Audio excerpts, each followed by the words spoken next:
Humigit kumulang 80,000 pisong halaga ng umano'y mishandled meat ang nasamsam sa isang palengke sa Pasay. At may unang balita live, si Bam Alegre.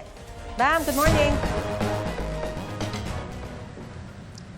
Maris, good morning. Sinalakay ng National Meat Inspection Service at ng CIDG ang Pasay Public Market dahil sa umano'y mishandled meat.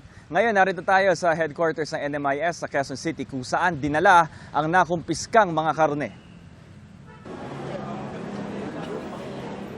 Sa hudyat ng kanilang advanced party at asset na nasa Pasay Public Market, isinagawa ng NMIS at CIDG ang raid sa iba't ibang stall ng mga karne sa palengke. Ang kanilang pakay, hot meat o mishandled meat.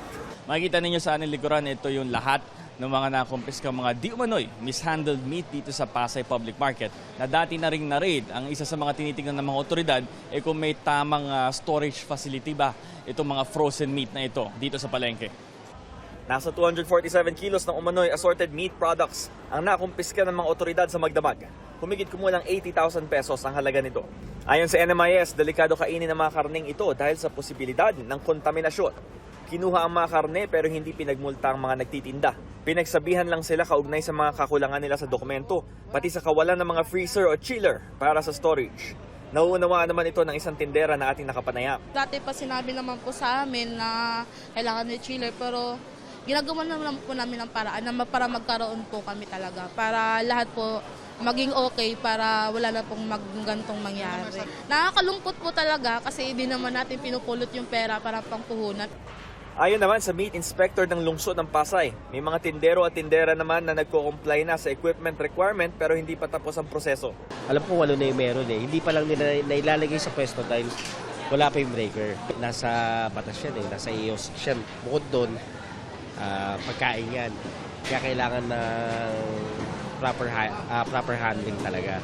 Para naman sa mamimili na si Sara Escobar, importante ang ganitong mga operasyon sa palengke. Siyempre para ma-ensure yung mga tao.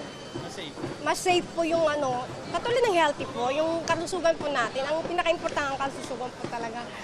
Ang nakumpiskang mga hot meat ipapadala sa authorized na disposal facility. Napaka-importante itong ginagawa ng NMIS kasi ito ay paraan para ma-prevent natin yung mga contaminated na mga produkto.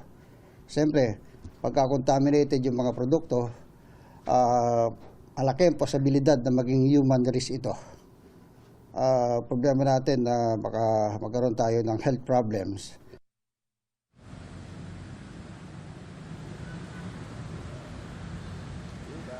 Maris, ayon dito sa NMIS ay meron na silang nakumpiskang 160 metric tons sa buong taon ng mga mishandled meat. Ito ang unang balita mula rito sa Quezon City. Bam Alegre, GMA News. Balik sa'yo, Maris. Salamat, Bam.